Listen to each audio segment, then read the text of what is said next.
Pues empezamos. Buenas tardes a todas y a todos. Y qué mejor manera para finalizar la tarde que hablar del futuro de la educación. En abril de 2019, en una reunión con familias celebrada en Garrovillas de Alconétar, nuestro presidente y secretario general, Guillermo Fernández Vara, decía que la educación es el principal reto que tenemos como sociedad. Y es que una buena educación es la mayor riqueza y el principal recurso de un país. Como se expone en la presentación de nuestra mesa y de nuestra ponencia, vivimos en una sociedad en un profundo y acelerado cambio, que demanda una educación de excelencia y con equidad, motor de transformación y garante de igualdad de oportunidades. Recientemente hemos iniciado una completa reforma modernizadora del sistema educativo para dar respuesta a una realidad social, económica, tecnológica y medioambiental acorde a las recomendaciones europeas y de la UNESCO en materia de educación. Nos encontramos ante un importante reto. Reflexionemos sobre ello desde la óptica de la educación. Y qué mejor manera que hacerlo que acompañada de Pilar, Clara, Luz, Maribel, Fernando y nuestro compañero Gerardo, ellos, los chicos, de manera telemática. Bien, vamos a organizar un poquito la mesa, si os parece. Vamos a intervenir cada una de nosotras primero por unos 10 minutos aproximadamente. Luego damos paso a Gerardo y a Fernando telemáticamente, también unos 10 minutos. Y por último dejamos pues un tiempo para el debate, para la reflexión, para las preguntas, bien a través del chat o bien con vuestra participación en la mesa. ¿De acuerdo?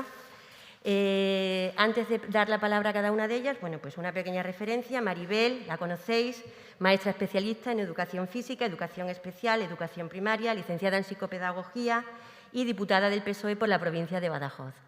Mariluz Martínez Seijóo, licenciada en filología inglesa, doctora en planificación e innovación educativa, diputada por el PSOE en la provincia por la provincia de Palencia y además portavoz de la Comisión de Educación y Formación Profesional. Clara Sanz es licenciada en Historia Moderna y Contemporánea por la Universidad Autónoma de Madrid. Ella es la secretaria general de Formación Profesional en el Ministerio de Educación y Formación Profesional. Pilar Abós es doctora en Ciencias de la Educación, profesora titular de Didáctica y Organización Escolar en la Facultad de Ciencias Humanas y Sociales de la Universidad de Zaragoza.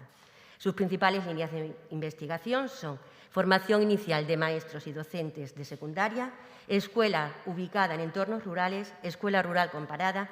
Además, coordina la red de investigación de la Escuela de Territorios Rurales. Gerardo Echeita es profesor titular en la Universidad Autónoma de Madrid con una amplia y acreditada experiencia docente, investigadora y de asesoramiento a centros escolares en materia de inclusión y atención a la diversidad. Ha desempeñado puestos de responsabilidad tanto en el Ministerio de Educación como ha sido consultor o experto en varias organizaciones internacionales, la UNESCO, OCDE, UNICEF. Por último, Fernando Trujillo Sáez es doctor en Filología Inglesa y profesor titular en la Universidad de Granada, en el Departamento de Didáctica de la Lengua y la Literatura. Es socio fundador y asesor científico de Conesta 13, spin-off de la Universidad de Granada, dedicada a la consultoría sobre educación, desarrollo profesional y TIC. Sin más, Maribel. Muy bien, pues buenas tardes, compañeras, compañeros. Es un honor para mí abrir esta mesa dedicada a la educación y quiero dar las gracias a la Ejecutiva del PSOE de Extremadura, especialmente a quien la dirige, por la oportunidad que me habéis brindado. Tampoco quiero dejar de felicitar a toda la comunidad educativa, docentes, estudiantes y familias de toda Extremadura que han demostrado un grado de resiliencia increíble que les ha permitido afrontar con valentía, profesionalidad y voluntad de trabajo un curso escolar que ahora finaliza con muchísimo éxito, sin dejar atrás el excepcional trabajo realizado por nuestra Consejería de Educación, que ha permitido que las aulas extremeñas mantuvieran la presencialidad hasta en los momentos más difíciles. De corazón, muchísimas gracias. Ya entrando en materia, con este foro, el PSOE de Extremadura demuestra estar preparado para asumir todos los retos y desafíos que la sociedad extremeña tiene por delante, después de un año y medio lleno de dificultades y absolutamente excepcional. Nueva sociedad, nuevos tiempos, nuevos desafíos. Este es el lema de este foro y creo que es muy acertado si hablamos de educación. La educación es la herramienta más poderosa con la que contamos para transformar nuestra sociedad. Todos los gobiernos socialistas apostaron y apuestan por la educación, porque sabemos que estamos construyendo país, estamos formando ciudadanas y ciudadanos que apostarán por nuestra tierra y sostendrán el sistema económico, social y cultural de Extremadura. No cabe duda que con la aprobación de la nueva ley LOMLOE y con la Ley de Educación Extremeña, que ahora cumple 10 años, hace que nos encontremos en un momento histórico. La ciudadanía extremeña reclama un sistema educativo moderno, más abierto, menos rígido, multilingüe y cosmopolita, que desarrolle todo el potencial y talento de nuestra juventud, que permita desarrollar su vida profesional y personal aquí, en nuestra tierra, que puedan quedarse en nuestra tierra. Este reto educativo es ampliamente compartido por la comunidad educativa y por la sociedad extremeña. Por tanto, tenemos por delante una serie de retos que el Gobierno de Guillermo Fernández Vara, evidentemente, afronta con valentía, profesionalidad, ilusión y mucho trabajo. Y yo voy a plantear 5 retos. El primero de ellos es el desarrollo de la educación de 0 a 3 años. La LOMLOE da un carácter educativo a esta etapa, lo que garantiza calidad, igualdad de oportunidades y la continuidad del proceso de formación de todo el alumnado desde el primer momento que comienza su escolarización. En Extremadura, el curso que viene se crean 687 plazas de 0 a 3 años que ayudarán a que los menores de 3 años se escolaricen tanto en entornos urbanos como rurales, mejorando la educación y el desarrollo de los más pequeños y contribuyendo decididamente a la conciliación laboral, personal, social de las familias extremeñas. El segundo reto sería la atención a la diversidad. Tenemos que garantizar una educación de calidad, inclusiva, en todos los niveles y de forma permanente, sobre los principios del diseño universal del aprendizaje, que tengan en cuenta las necesidades de nuestros centros, pero también las necesidades de nuestro alumnado. Hay que seguir trabajando, como se está haciendo en Extremadura, dotando de recursos humanos y materiales suficientes para garantizar entornos inclusivos, pero también apoyando a los centros de educación especial, a las aulas TEA, a las aulas abiertas, a los centros de atención educativa preferente, como centros de especial atención y dedicación y relevancia para la profesión docente. Y es importante recordar que aquí, en nuestra tierra, todos los centros educativos cuentan con especialistas de pedagogía terapéutica y audición y lenguaje, que todo alumnado sordo que lo requiere y lo necesita tiene un intérprete de lengua de signos española a tiempo completo durante toda su escolarización, que contamos con auxiliares técnicos educativos y con enfermeras suficientes. Nuestro modelo educativo ha demostrado ser eficaz y eficiente, teniendo en cuenta la configuración territorial con la que contamos, pero evidentemente tenemos que seguir avanzando. El tercer reto, educación de calidad, con equidad, garantizando la igualdad de oportunidades en todo el territorio extremeño. La educación extremeña es reconocida en todo el país por su eficiencia en el ámbito rural. Esa calidad hay que seguir implementándola con medidas de compensación de recursos materiales y humanos para que nuestra población siga apostando por el ámbito rural, pero sin olvidar a las grandes ciudades, donde a veces la ratio es superior a la deseada y, paradójicamente, los recursos son más limitados. Por ello, en el ámbito rural hay que seguir avanzando por la digitalización de la enseñanza, los recursos naturales del entorno, el ámbito productivo y la sostenibilidad ambiental, social y económica en aras de ofrecer una educación de calidad y con igualdad de oportunidades, viva donde viva nuestro alumnado y sus familias.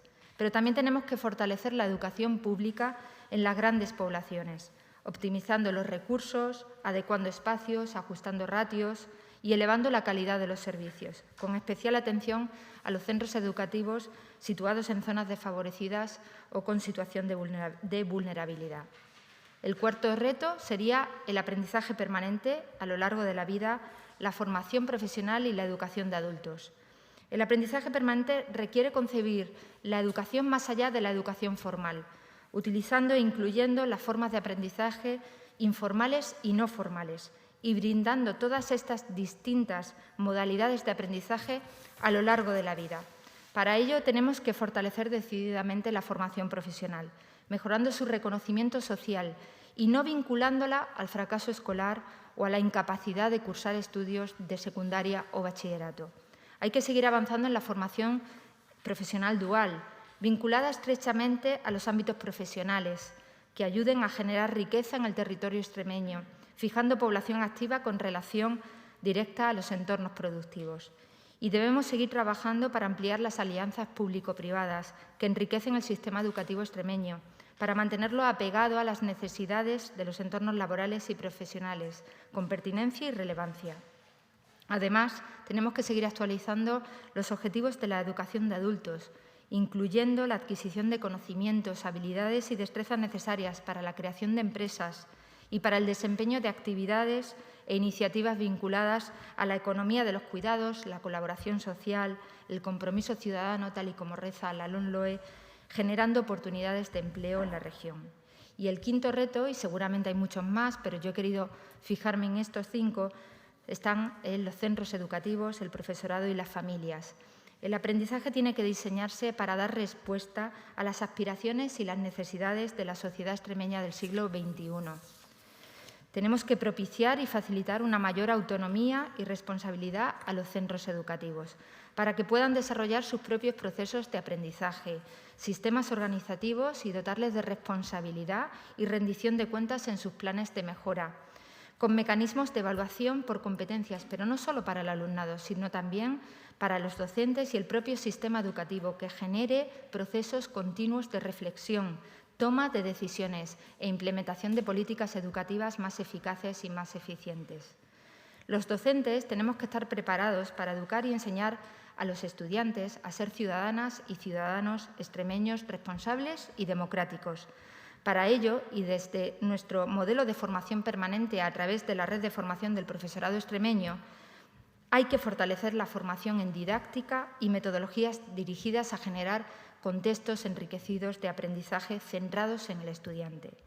Y debemos garantizar la vinculación del sistema educativo extremeño a los Objetivos de Desarrollo Sostenible y a la Agenda 2030, promoviendo la educación para la paz, los derechos humanos, la educación en igualdad efectiva y real entre hombres y mujeres, la comprensión internacional, la educación intercultural y la educación para la transición ecológica, sin descuidar la acción local, imprescindible para abordar la emergencia climática, de modo que el alumnado conozca qué consecuencias tienen nuestras acciones diarias en nuestra tierra y generar, por consiguiente, empatía hacia su entorno natural y social.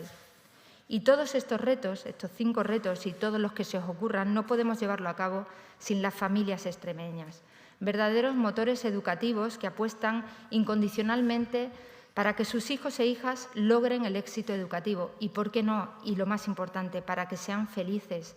Por ello, su implicación activa en el sistema educativo extremeño es vital. A modo de conclusión, necesitamos más educación, más implicación y más atención a nuestro sistema educativo para formar de la mejor manera posible a las generaciones futuras.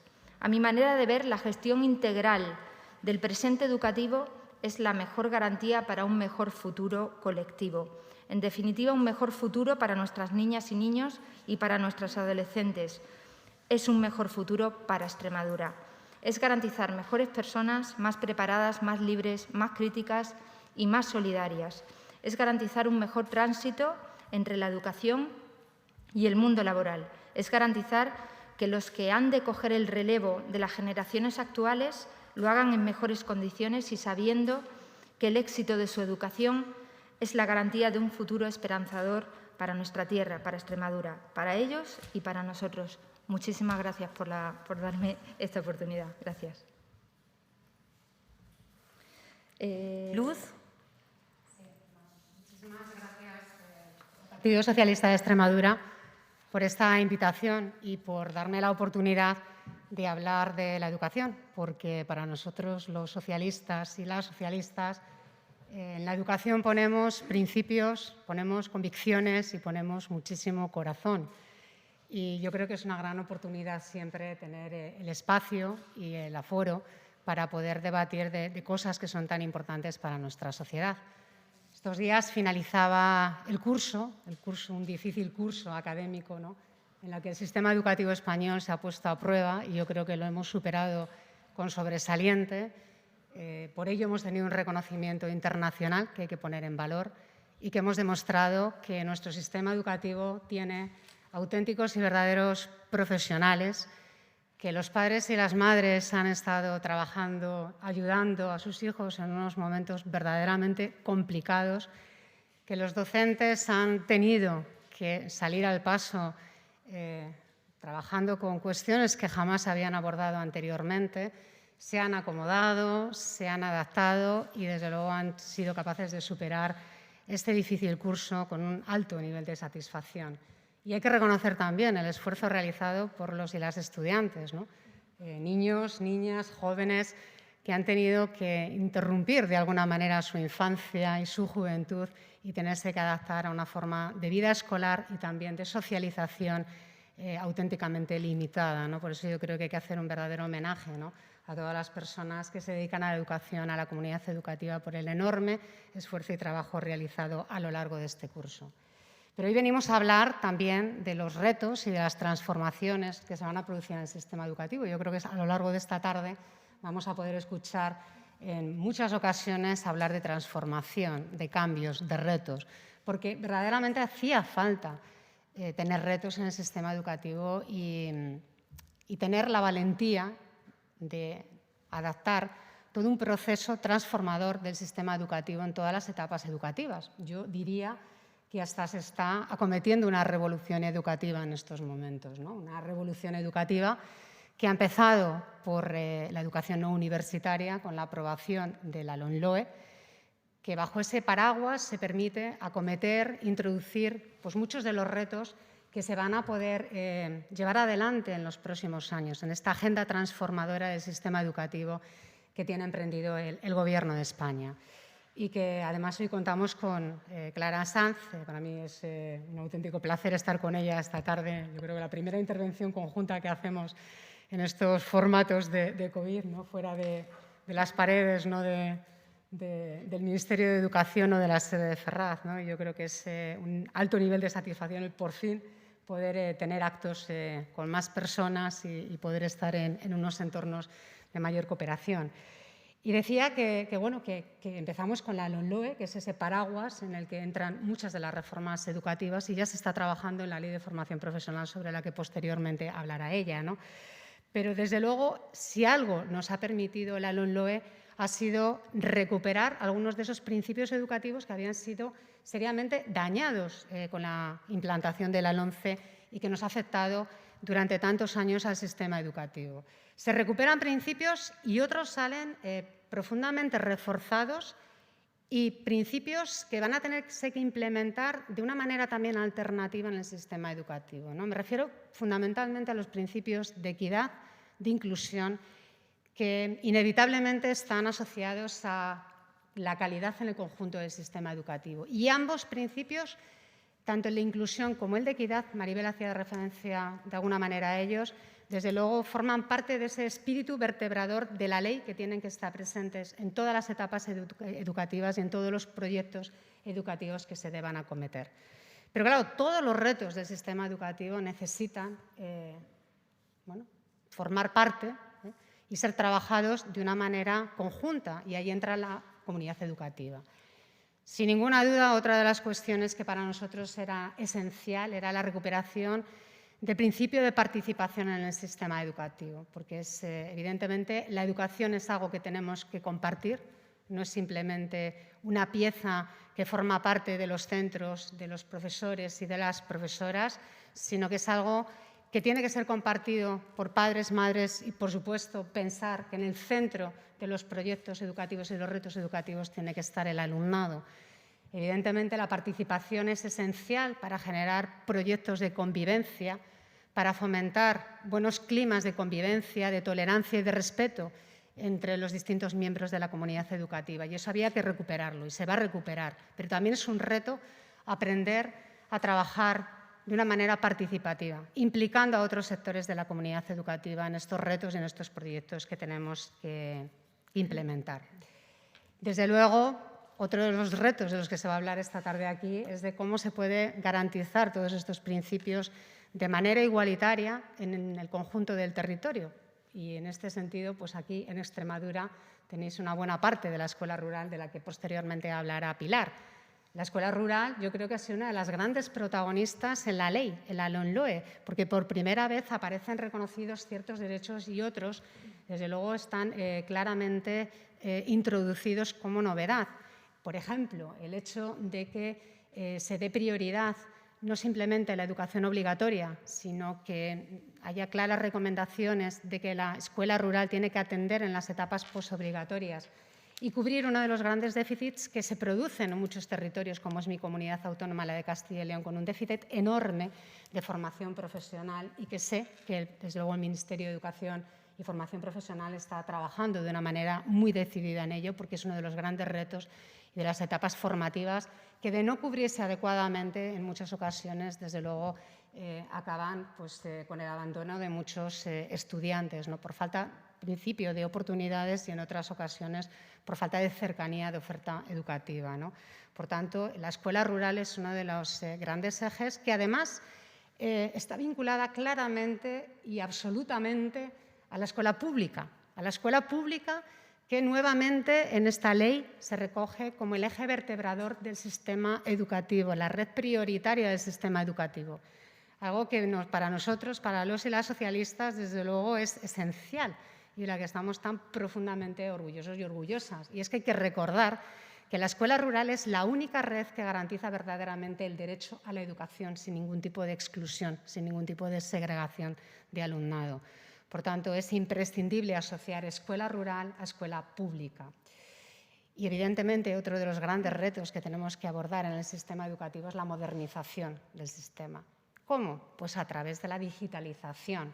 Y para ello, desde luego, aunque sabemos que en esta comunidad autónoma lleváis trabajando ya décadas en introducir las nuevas tecnologías en vuestras aulas y que tenéis un grado mayor de implementación de distintas formas y metodologías de trabajo, ¿no?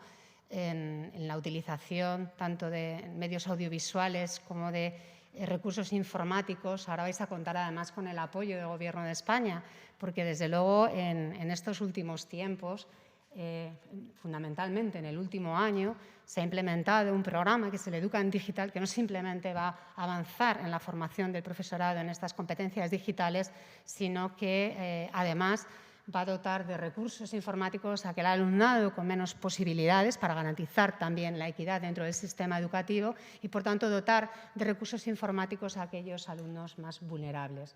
Sin olvidar que se crearán y se dotarán aulas interactivas en todo el territorio español. Y para ello no hay nada más y nada menos que más de 1.000 millones de euros destinados a este programa en digitalización que va a permitir verdaderamente un impulso de modernización a nuestro sistema educativo. Por supuesto, otro de los grandes retos, y yo creo que es en lo que ya estamos completamente inmersos, es en una reforma curricular, algo verdaderamente imprescindible dentro del sistema educativo, hacer esa modificación de los aprendizajes, orientándolos a que se seleccionen aquellos aprendizajes que verdaderamente sean esenciales para nuestros alumnos, aprendizajes que verdaderamente sean más motivadores y conecten mucho más con el entorno y con la sociedad actual que tenemos. Un modelo de currículo que sea flexible, que sea adaptable y que, desde luego, se actualice en función de los cambios sociales, tecnológicos, científicos que se vayan produciendo. Y para eso, evidentemente, se requiere también un cambio metodológico para poder trabajar con estas claves y orientar ese currículo hacia un currículo más competencial, que conecte contenidos, áreas y materias, que pueda trabajar interdisciplinarmente. Y por eso una de las iniciativas, ¿no?, que se contemplan en la LOMLOE es la posibilidad de trabajar por ámbitos en distintas etapas educativas, ¿no?, de manera que los contenidos cobren mucho más sentido para los alumnos cuando se relacionen entre las distintas áreas. Y esto, evidentemente, implica que tiene que haber también una modificación en relación a la formación del profesorado. Se está trabajando, tiene que haber una reforma absoluta tanto de la formación inicial como de los planes de formación permanente. Maribel hacía referencia a ello anteriormente, pero es cierto. Es decir, para hacer una agenda transformadora de la educación en España hay que dar las herramientas para que todos nuestros docentes sean capaces de trabajar con este currículo, con estas nuevas competencias digitales en el aula y que tengan esa posibilidad de actualizar su conocimiento en cuanto se requiera por parte del sistema educativo, ¿no? Vuelvo a lo mismo que decía al principio, porque el elemento central del sistema educativo tiene que ser el alumnado. Y, por tanto, todos los retos que tenemos que acometer tienen que estar destinados a mejorar la calidad de los procesos de enseñanza-aprendizaje. Otra cuestión fundamental, que era uno de los principios que comentaba anteriormente, es el de inclusión educativa. La inclusión educativa se refuerza en todas las etapas educativas y, por primera vez en una ley, se contempla la obligatoriedad de atender a la diversidad, adaptando recursos, adaptando metodología, adaptando el currículo, no simplemente en la educación obligatoria, sino también en las etapas postobligatorias, como puede ser la formación profesional y el bachillerato. Y esto es fundamental porque, además, lo que se hace es abordar un proyecto de inclusión educativa a 10 años, de manera que los centros ordinarios sean capaces de escolarizar al mayor número posible de alumnos en el mayor régimen de inclusión posible. Y eso compatibilizándolo, como decían anteriormente, con los centros de educación especial que, por supuesto, seguirán formando parte del sistema educativo y escolarizando a aquellos alumnos y alumnas que tengan necesidades específicas de apoyo. Sin ninguna duda, compañeros y compañeras, todo esto no se puede sacar adelante, no se puede implementar si no hay un compromiso importante de financiación para el sistema educativo. Yo creo que podemos sacar pecho, los y las socialistas, de la gestión de los recursos económicos en este último año, fundamentalmente en este último año de Gobierno, porque hemos conseguido incrementar los presupuestos generales del Estado destinados a la educación española en un 139%. Nada más y nada menos, 139%.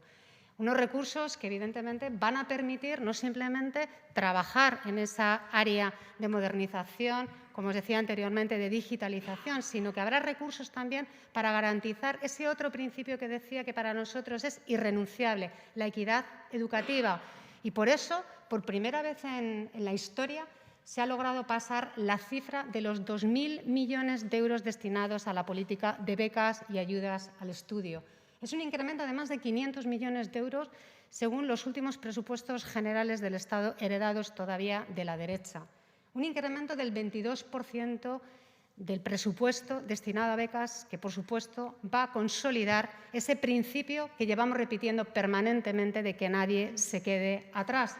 Porque, desde luego, si algo tenemos claro es que la educación tiene que estar garantizando ese ascensor social en el que siempre hemos creído los y las socialistas y que siempre defenderemos. Y, por supuesto, para ello es indispensable tener una buena política de becas y ayudas al estudio. Pero no nos quedamos ahí. Maribel hablaba antes de la educación infantil 0-3. Bueno, pues se van a crear más de 65.000 plazas de educación infantil 0-3 años en los próximos años.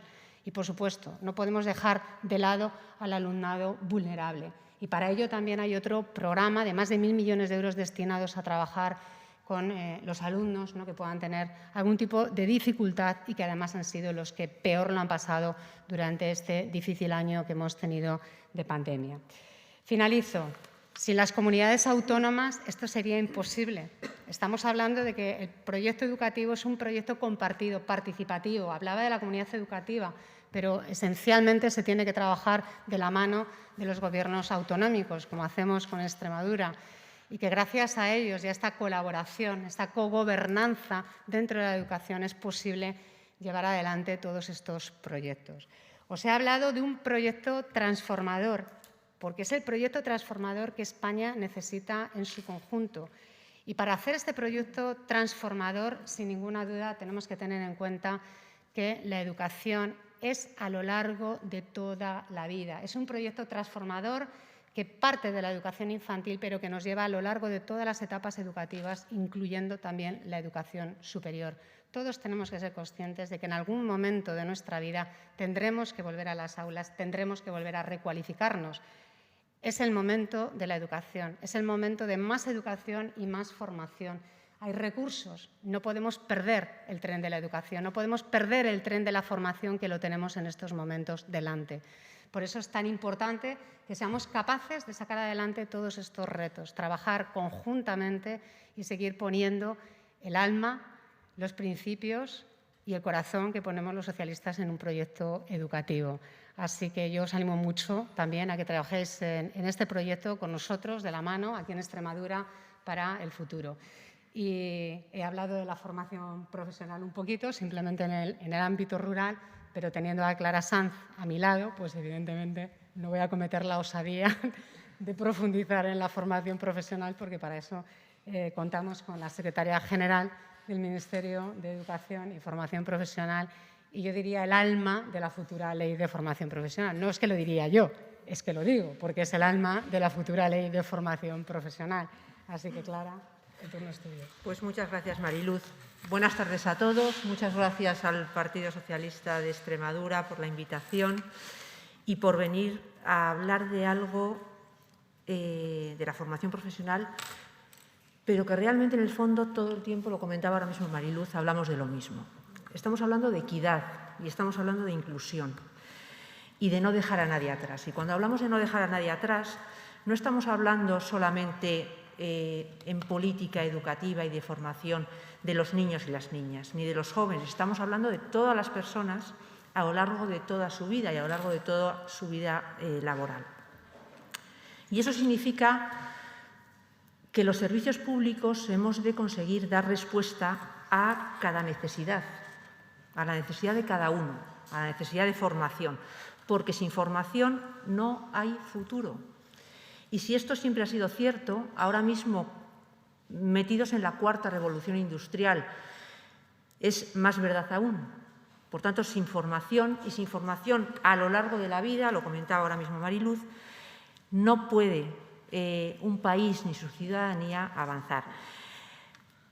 Y aquí nos hemos encontrado en un momento en el que, desde luego, el Gobierno lo que ha planteado es afrontar los retos que como país tenemos y afrontar retos, yo diría que con mucha valentía, también se ha comentado.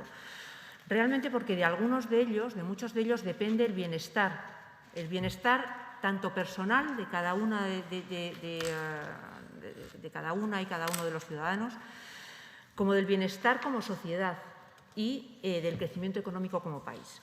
Es decir, la empleabilidad, el crecimiento económico, la competitividad de nuestras empresas, cuando hablamos de las pymes, pasa siempre por tener trabajadores bien cualificados. En España ahora mismo tenemos la mitad de trabajadores cualificados, con una cualificación intermedia, tenemos la mitad de los que necesitamos. Y eso es una rémora enorme a nivel de país y es un problema muy grande de empleabilidad para nuestros conciudadanos. Las empresas no crecen solamente por tener una buena cúpula directiva muy bien formada. Crecen por tener una plantilla cualificada, por tener ese músculo de formación, de cualificación intermedia, que sea capaz de dar respuesta a aquellos planes de innovación, de digitalización, de sostenibilidad, de adaptación a las nuevas necesidades con la agilidad que necesitan. Desde el año 2018 se planteó que la formación profesional, tradicionalmente en nuestro país, algo que nunca había ocupado las prioridades políticas, se convirtió en una prioridad. En 2018, como decía, hicimos el primer plan estratégico de formación profesional y en 2020, en plena pandemia, aprobamos el plan de modernización de la formación profesional. Algo que a veces olvidamos ahora cuando contamos con fondos europeos, pero creo que es importante destacar la enorme apuesta del Gobierno, de este Gobierno, que dotó ese plan, mucho antes de contar con fondos europeos, de 1.800 millones de euros. Y eso es una decisión absolutamente valiente para afrontar un nuevo modelo de formación profesional que suponía una transformación radical. El presidente lo llama la revolución silenciosa de la formación profesional, que tiene que ver con algo que Mariluz comentaba. Porque eso es lo que hemos estado haciendo estos años. Hemos estado transformando, aproximándonos al mundo de la empresa, viendo qué se necesitaba para conseguir llegar a hacer lo que estamos planteando ahora. Y en ese marco del plan de modernización tenemos que decir, aquí también se ha hablado de lo importante que es la colaboración con las administraciones autonómicas. Yo agradezco aquí la presencia de la Administración Educativa de Extremadura y de cómo desde la Consejería de Educación de Extremadura se trabaja en formación profesional y se colabora y compartimos absolutamente principios y nos dejamos, decía Mariluz, la piel, bueno, mucho más que la piel, diría yo, ¿no? En concreto, en Extremadura se han creado 1.500 nuevas plazas en este curso que acaba de terminar. Se seguirán creando muchas más el próximo año. Hemos creado aulas de emprendimiento, aulas de digitalización aplicada a cada sector productivo. Ha habido formación para los profesores de formación profesional, algo fundamental, ya se ha comentado aquí, pero formación aplicada y vinculada a los avances que hay en el sector productivo para aquel que está formando cada profesor. Y estáis en pleno proceso de acreditar las competencias de personas que no se han formado a través de vías ordinarias, de vías formales de formación, pero sí han adquirido las competencias a través de su desempeño profesional, de la experiencia laboral. Ahora comentaré en qué situación estamos, pero tenemos la mitad de los trabajadores y trabajadoras de nuestro país que no cuentan con una acreditación de aquello que saben hacer, de sus competencias, y eso los hace absolutamente vulnerables. Por tanto, es algo que teníamos que abordar y así lo estamos haciendo. Pero además de hacer todo esto, llegaba el momento de que esa revolución se plasmara en algo que era realmente una consolidación del modelo, la Ley de Formación Profesional, que estamos ahora mismo, que ha iniciado su tramitación y que está en pleno debate público.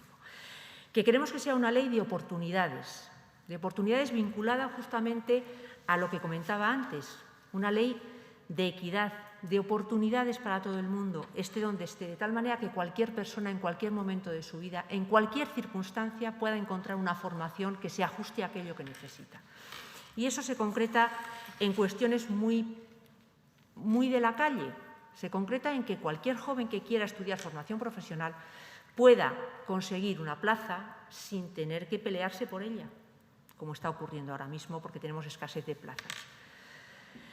Se concreta en que un trabajador que lleva 20 años en el mismo puesto de trabajo pueda formarse fácilmente en aquellas tareas que van cambiando con la evolución y con la digitalización, con facilidad. O se concreta en aquella persona que está en desempleo y que tiene que poder formarse o reconvertirse hacia otro sector con facilidad, con agilidad, adaptándose a aquellas posibilidades que tiene, sin una norma y un sistema absolutamente cuadriculado, absolutamente rígido como el que tenemos ahora mismo. Y eso es lo que pretendemos hacer con esta ley. Esta ley viene a consolidar una formación profesional única, toda ella acumulable, toda acreditable y toda flexible, dirigida por primera vez tanto a estudiantes como a trabajadores, a ocupados y a desempleados. Porque lo que hacemos en esta ley es consolidar, integrar los dos sistemas de formación profesional que tradicionalmente han venido funcionando en España. Nosotros hemos venido teniendo un sistema para los estudiantes, la formación profesional del sistema educativo, y por otra parte la formación profesional para el empleo, con la formación destinada a los trabajadores. Pero es que para ser mecatrónico o para ser jardinero hay que aprender las mismas cosas. Por tanto, dos sistemas no tienen sentido, pero además de no tener sentido, es que no es sostenible por ningún país, porque no es eficiente ni es eficaz. Por tanto, lo que intenta lo que viene a hacer esta ley es unificar de una vez por todas el sistema de formación profesional, de tal manera que cada persona pueda incorporarse en el punto donde en un momento dado le necesite. Es un modelo que se basa en la participación, en la corresponsabilidad público y privada, se ha comentado aquí.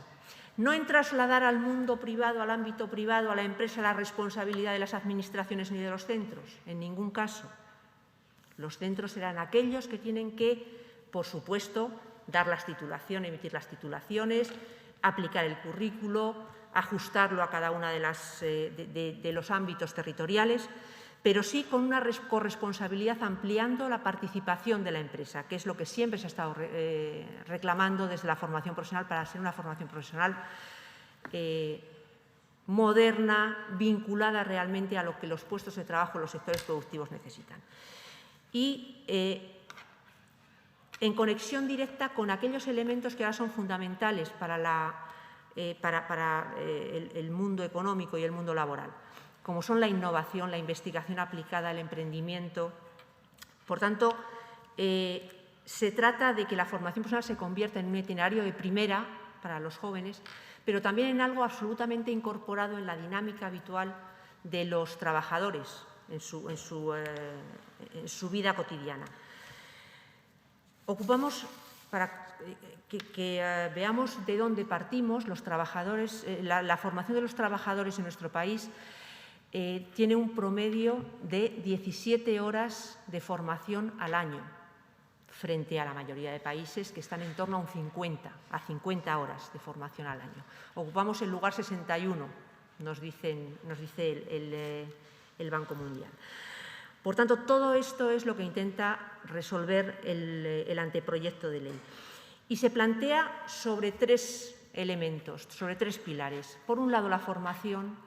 Por otro lado, la acreditación de esas competencias profesionales adquiridas por vías no formales y fundamentalmente por la experiencia laboral. Y, en tercer lugar, por la orientación profesional, un elemento absolutamente olvidado en nuestro país frente al resto de países del entorno, cuando sabemos que es uno de los elementos que más tasa de retorno da, porque facilita mucho el acompañamiento de cada persona a la hora de tomar decisiones, facilita mucho los itinerarios personales de cada uno de nosotros. En el caso de la formación, que era el primer gran elemento, lo que hacemos es romper la rigidez del sistema y se plantea un continuo de formación que va desde los títulos hasta las microformaciones. Siempre es la misma formación, siempre es el mismo currículo, por la razón que comentaba antes. Para ser mecatrónico, tengamos 18 o tengamos 30 años, hay que aprender lo mismo. Por tanto, lo que se hace es ir troceando la formación, haciéndola más pequeña, desde lo más grande hasta lo más pequeño, desde lo más pequeño a lo más grande, de tal manera que cualquier ciudadano pueda transitar de aquella formación que en un momento determinado se ajusta a lo que necesita, sea de 50 horas, sea de 300, sea de 600 o sea de 2 años, pero que toda ella sea acreditable y, por tanto, se pueda ir acumulando y pueda ir subiendo por ese continuo formativo hasta el lugar donde cada uno quiera llegar. Por tanto, un abanico de formaciones a disposición de toda la ciudadanía. Evidentemente, para eso necesitamos que la red de centros, la doble red de centros, que hasta ahora no tenía ninguna relación entre sí, los centros de formación profesional del sistema educativo y los centros de formación profesional para el empleo, empiecen a trabajar de manera combinada, de manera complementaria.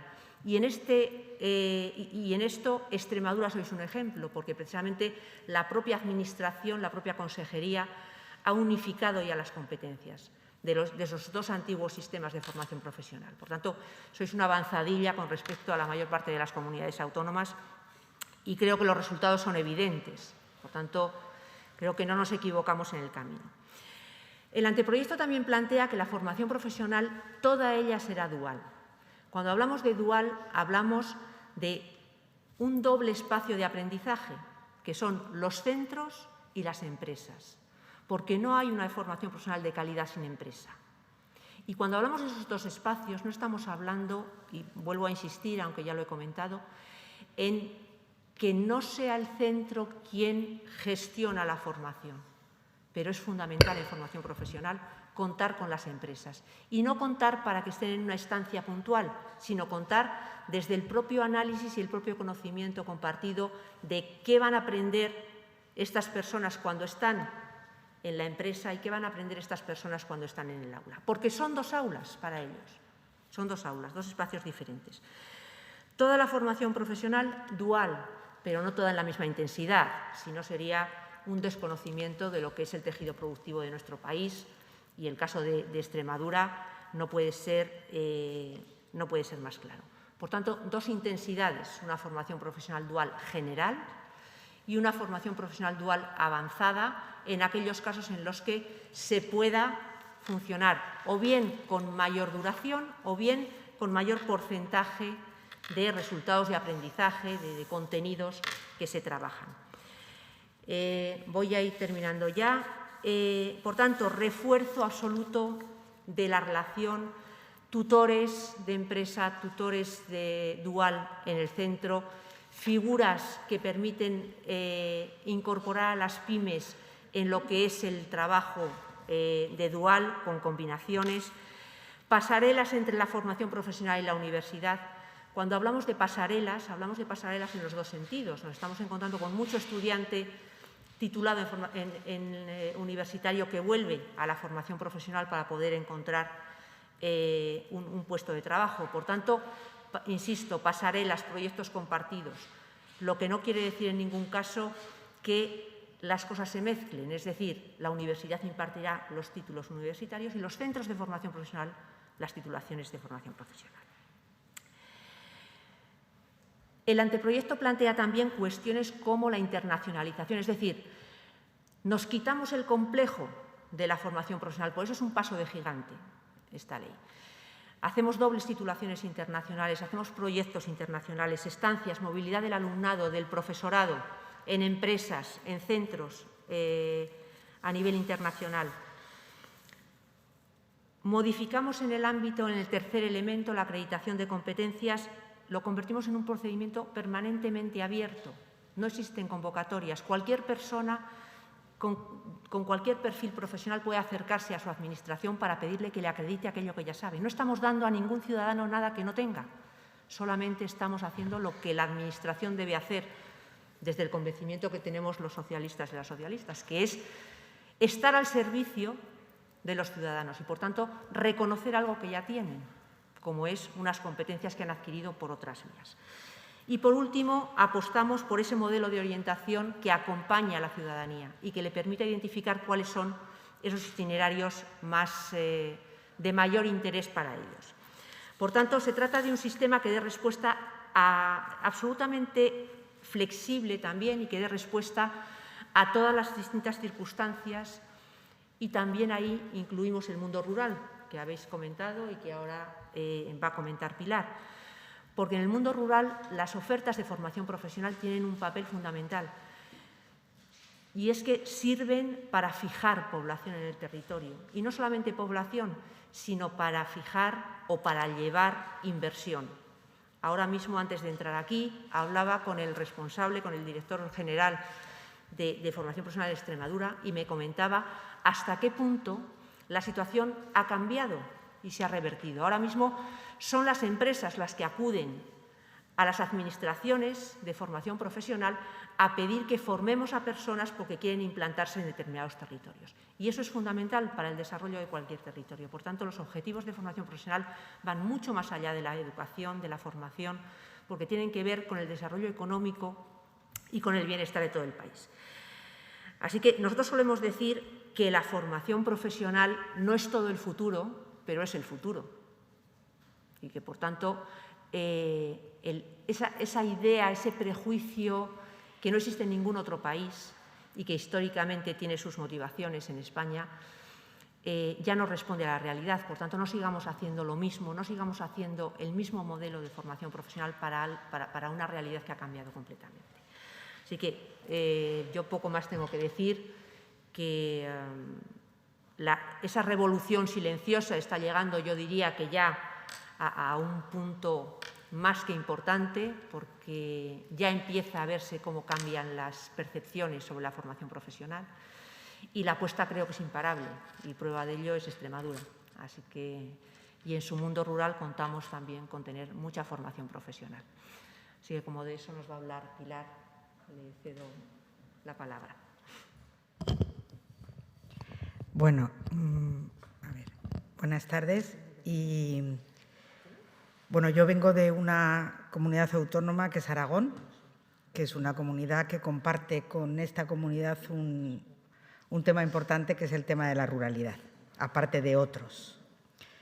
Y mi vinculación con la Comunidad Autónoma de Extremadura en este momento viene dada precisamente por un proyecto en el que los centros rurales de Extremadura han participado en un proyecto a nivel nacional en el que un número de estudiantes de toda España, seleccionados con unos criterios muy rigurosos, han realizado prácticas escolares en centros escolares de Extremadura, de Galicia y de Aragón. Esa es mi vinculación directa en este momento y uno de los motivos por los que pues yo creo que estoy aquí, por lo cual lo tengo que agradecer a las personas que me han invitado y sobre todo agradecerlo porque ello me permite hablar de uno de los primeros desafíos que tiene en este momento en nuestro país y en la mayoría de las comunidades autónomas españolas que están vinculadas con el problema de la ruralidad y con el grave problema de la despoblación y del reto demográfico,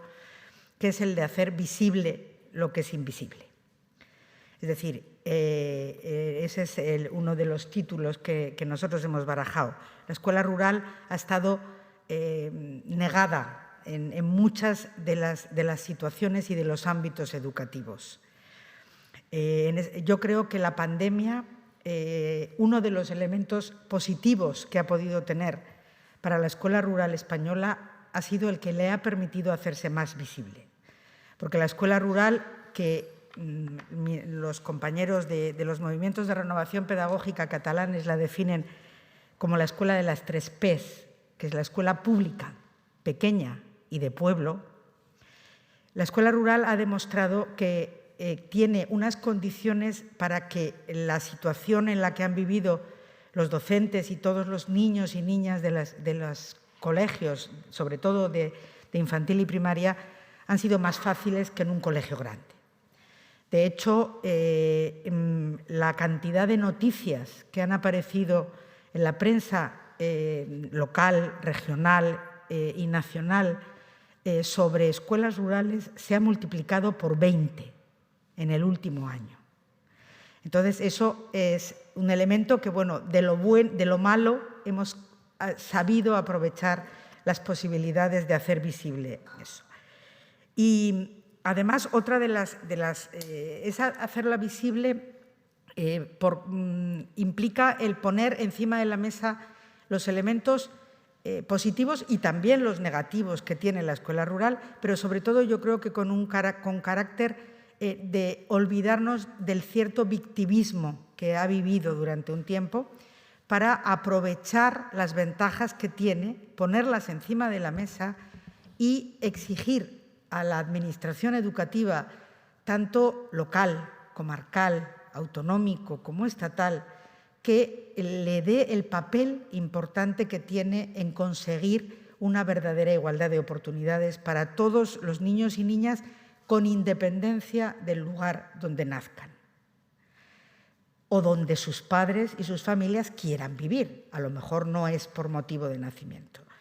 En ese sentido, yo creo que esa visibilidad debe empezar por demostrar que la escuela rural no es peor, ya no digo mejor, sino que no es peor que la escuela grande, que la escuela donde los niños van, los de primero juntos, los de segundo, sino que esta escuela multigrado, donde todos los niños conviven, donde un maestro les enseña de una manera mucho más contextualizada, 1 o 2 o 3, tiene elementos para que esos niños aprendan lo mismo o incluso más que el resto de los niños. Ese es uno de los elementos importantes.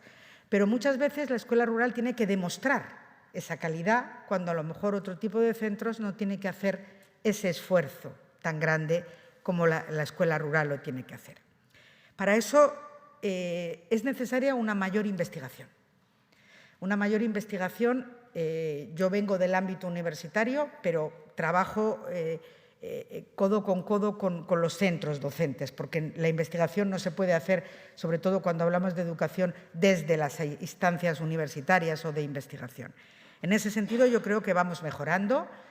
Yo llevo en los últimos 3 años, ha habido un gran equipo de profesorado y de otras personas que hemos participado en proyectos europeos, y en este momento, hace 2 días, el Ministerio de Innovación nos acaba de conceder un proyecto de investigación y desarrollo para poner en valor las capacidades que tiene la escuela rural para desarrollar los territorios. Entonces, bueno, pues es una noticia importante. Yo creo que es otro elemento que va a poder visibilizar esas posibilidades que tiene la escuela rural. Esas posibilidades que empiezan por dar a conocer los proyectos de innovación y las buenas prácticas que se llevan a cabo. Es muy importante en el ámbito rural la creación de redes, pero ya no solo a nivel autonómico. En este momento hay un intento importante de crear una red estatal en la que los centros de Extremadura que tienen buenas prácticas los pongan en contacto con los de Castilla y León o de Aragón o del País Vasco, aunque lógicamente las circunstancias son diferentes. Hay que poner en valor las posibilidades que tiene la escuela rural de trabajar, y aquí se ha dicho, ese currículum integrado, ese currículum contextualizado, ese currículum por ámbitos en el que el trabajo por proyectos, otro tipo de metodologías posibilita el que los niños están trabajando conjuntamente las matemáticas con las ciencias naturales y con la educación física. Es más fácil y el contexto lo posibilita, y es una de las posibilidades que tiene. Hay que poner en valor el que la escuela rural es una escuela abierta al territorio y que tiene un papel muy importante en ese desarrollo territorial. Por lo tanto, la relación escuela-territorio y territorio-escuela, cuando hablo de territorio hablo del capital social de ese territorio, de las empresas, de los ayuntamientos, de las comarcas, de las asociaciones, de las personas mayores que son tan importantes para que puedan aprender los niños, de los valores culturales, del patrimonio natural y social que existe, etcétera, etcétera. Es una posibilidad muy buena. Por supuesto, la escuela rural es la escuela más equitativa y más inclusiva que existe, porque es la única que existe en el municipio cuando estamos hablando de infantil y primaria. Por lo tanto, no hay posibilidad nada más que en esa escuela convivan niños de diferentes edades, de diferentes procedencias, de diferentes niveles socioculturales, de diferentes niveles socioeconómicos. Por lo tanto, por antonomasia es la definición de una escuela inclusiva, ¿vale? Y siempre cuando se pueda, incluso niños con necesidades educativas especiales. Es una escuela en la que el tema de la interculturalidad y el tema de la inmigración están muy presentes. Todos conocemos, yo vengo de una comunidad autónoma donde muchos de los centros escolares se están manteniendo gracias a la llegada de personas inmigrantes. Por lo tanto, el que esos niños y niñas vivan una situación de interculturalidad real y de que esos niños y niñas que vienen o que nacen ya en nuestro territorio aprendan a convivir, a respetar, a ser ciudadanos con igualdad de derechos, es muy importante. Pero para eso se necesitan otros elementos. Es decir, yo he puesto en valor lo que tiene, pero se necesita una planificación estratégica que ponga en valor esos elementos y una planificación estratégica transversal, no solo escolar o educativa. Porque yo trabajo con futuros maestros, en la mayoría de los casos van a tener uno de sus primeros destinos en escuelas rurales. La escuela no salva al pueblo por sí sola. Se necesita una planificación estratégica donde el trabajo, la formación profesional, la vivienda, la digitalización es tan importante. Por lo tanto, esas planificaciones estratégicas yo creo que ahora están encima de la mesa del Gobierno, porque hay ya está aceptado en que la normativa incluya ese mecanismo de garantía rural por el que se está luchando, para que toda la normativa del tipo que sea incluya elementos diferenciadores para los territorios rurales a nivel fiscal, a nivel urbanístico, a nivel de formación profesional, etcétera, etcétera. Esa planificación es necesaria. Y esa planificación es necesaria porque yo simplemente pongo un ejemplo. En este momento los municipios son los encargados del mantenimiento de los centros educativos, del mantenimiento, de la limpieza, etc. No es lo mismo un municipio que tiene 150 habitantes que tenga que pagar el mantenimiento de una escuela, aunque solo tenga 3 aulas, aunque solo tenga que lo pueda pagar una ciudad o un municipio con más habitantes. Por lo tanto, hace falta que haya una gobernanza compartida, una gobernanza participativa que facilite el que esas competencias que están en manos de la administración local se puedan llevar a cabo con una cierta garantía de calidad. Entonces, ese sería uno de los elementos importantes. Lo ha dicho Mariluz, yo creo que el tema de la formación de los profesores es fundamental. El tema de la formación inicial y de la formación permanente hay que darle un vuelco. Yo llevo muchos años dedicada a la formación inicial, llevo muchos años trabajando el tema, llevamos en determinadas universidades españolas, entre ellas la de Cáceres, con el decano también yo he tenido alguna relación, el tema de la escuela rural, pero hace falta incluirla de una manera transversal y de una manera real. Hace falta tenerla en cuenta en el sistema de acceso a la función pública, para que se pueda trabajar, o sea, el sistema de oposiciones tenga en cuenta que existe esa realidad. Es decir, hay muchos elementos que hacen falta tener en cuenta. Hace falta modificar el tema de acceso, el tema de las plantillas, de favorecer el que los docentes se puedan permanecer, la modificación de los temas de interinos, etcétera, etcétera. Es decir, la escuela no por sí misma, decir, bueno, vamos a mantener una escuela con 4 niños, como hay leyes educativas que ya lo están diciendo, una ley recién aprobada en Castilla-La Mancha lo pone, la ley de Extremadura creo que no llega a concretar el número, pero sí que tiene un capítulo muy importante dedicado al ámbito de la escuela rural, pero hay que evaluar los modelos organizativos que en este momento existen. En España llevamos con un modelo de colegio rural agrupado en la mayoría de las ocasiones desde el año 86-87 y no se ha hecho ninguna evaluación de si funciona o no funciona. El Consejo Escolar del Estado, yo sé que en este momento tiene encima de la mesa el tema de la escuela rural, en colaboración, entre otros, con el Consejo Escolar de Extremadura, de Castilla y León y de alguna otra comunidad. Por lo tanto, es necesario que haya esa planificación, esa conjunción, y yo creo que esa visibilización y ese compartir buenas prácticas, buenas experiencias, buenos modelos, porque no está todo inventado, por decirlo de alguna manera, en ese sentido de poder observar. Yo creo que bueno, yo estoy contenta por poder decir esto en esta sede, porque además, y con esto termino, en este momento tenemos un artículo 82 de la última Ley de Educación que habla de igualdades de oportunidades en el medio rural. Esa ley, ese artículo existía en la LOE del 2006, pero lógicamente lo que dice en este momento es mucho más concreto, es mucho más y además da un paso más adelante en la garantía de una verdadera igualdad de oportunidades para todos los niños y niñas. En este caso habla de educación obligatoria, pero también habla de la educación posobligatoria. Yo creo que ese es un reto. En las 130 medidas del reto demográfico, que también están recién aprobadas, se habla de una manera específica de educación en territorios rurales, se habla de igualdad de oportunidades, se habla de...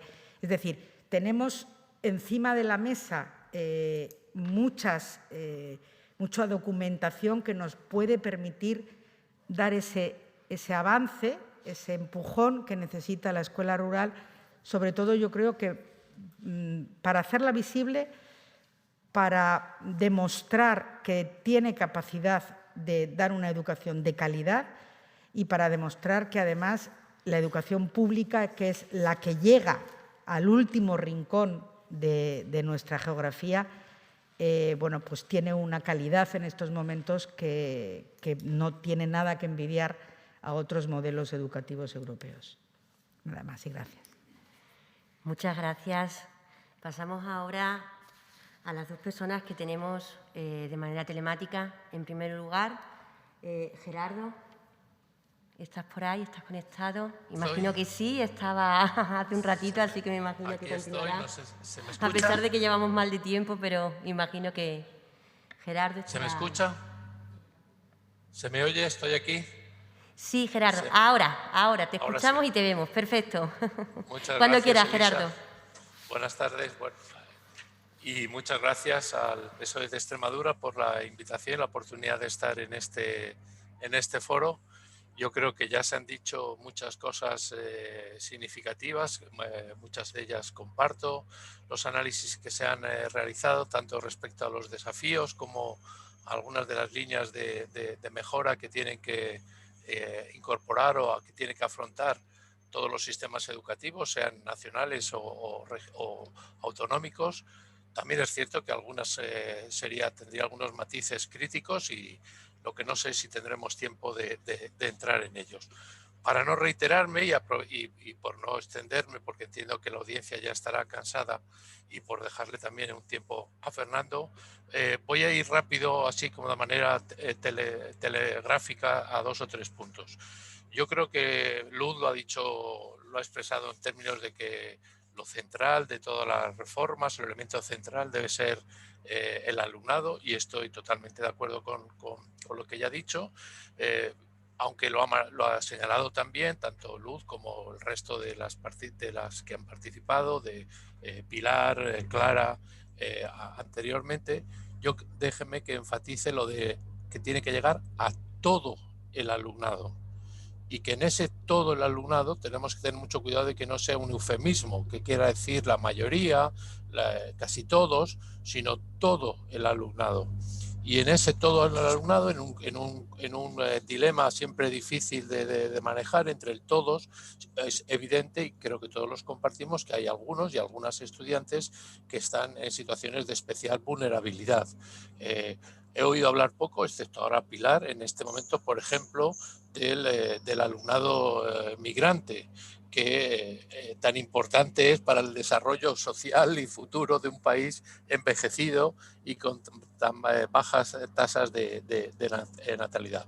En estos momentos, el alumnado inmigrante tiene una tasa de abandono escolar temprano, que es la tasa que ahora se utiliza para analizar los criterios de equidad, que triplica la tasa, la ya de por sí alta tasa, aunque ha mejorado en los últimos años, la alta tasa de abandono escolar que tiene España respecto a la mayoría de los países europeos. Y dado que estamos en Extremadura, no está de más recordar que en Extremadura la tasa de abandono escolar, a su vez, es 3 puntos por encima de la tasa general española, que está, de acuerdo con los indicadores que yo he consultado, en el 17%.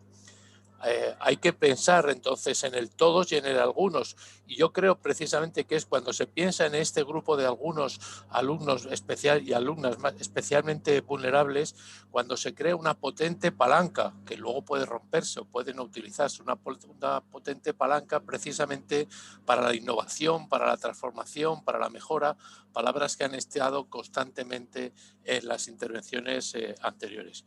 Pero si, por ejemplo, respecto al alumnado migrante sabemos ese dato importante, sabemos, por lo tanto, que están abandonando la escolarización y que, por lo tanto, luego tendrán difícil el acceso a la formación profesional y estarán en peor situaciones para contribuir al desarrollo social y económico de donde viven, si de ese alumnado, por ejemplo, sabemos eso, del alumnado que hoy consideramos con necesidades educativas especiales, lo podríamos extender también a otros alumnos dentro de la macrocategoría del alumnado con necesidades específicas de apoyo educativo, pero del alumnado con necesidades especiales que forma parte de ese todos, que no es un grupito al que solo tenemos que tenerle conmiseración, cariño y consideración, sino que forma parte y tiene derecho a esos mismos niveles de excelencia, de calidad, de logro que estamos esperando para todos. De ese alumnado no sabemos nada.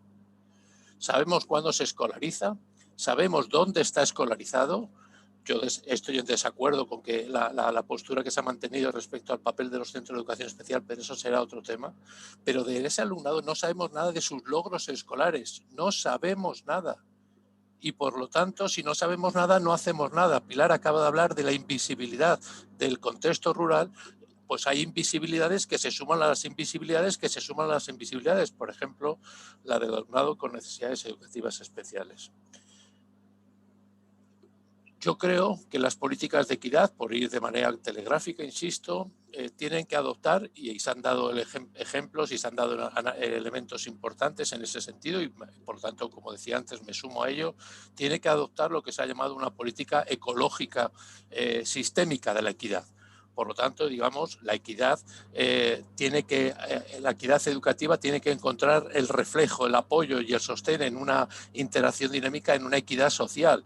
Y si no hay esos planes a los que estaba hablando, por ejemplo, Pilar Abad hace un momento, esa planificación estratégica que incida sobre cuestiones de vivienda, de empleo, de salud, de acceso al ocio, a la cultura, a la escuela le podemos pedir un trabajo importante, pero no le podemos pedir que sea mágica y que por sí sola traiga esa igualdad de oportunidades, que es lo que deseamos para todos. Es crítico que en esa perspectiva ecológica el papel que pueden tener también la construcción precisamente de redes, de potentes redes de centros de colaboración entre esos centros escolares, dado que este desafío que hemos mencionado y que se ha debatido en este foro es un desafío enormemente complejo, dilemático, y se necesitan muchísimas ayudas.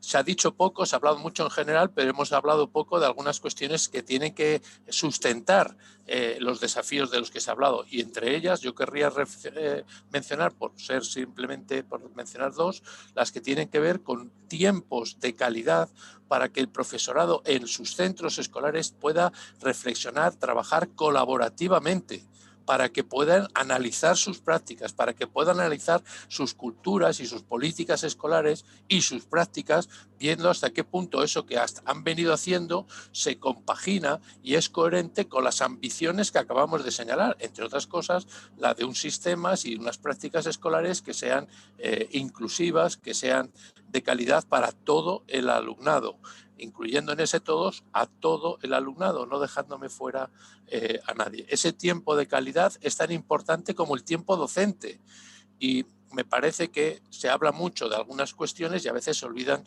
estas cuestiones de la importancia de la formación, tanto inicial y permanente, de los espacios para esa formación, para esa reflexión.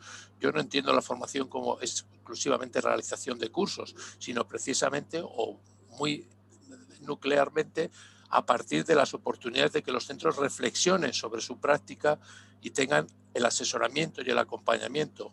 Un elemento muy importante, por cierto, sería repensar también en este marco y en esta visión sistémica de la equidad el papel de la estructura de orientación educativa y psicopedagógica, no solo en los centros escolares, sino también para conectarla con la orientación académico y profesional, tan débil en nuestro país.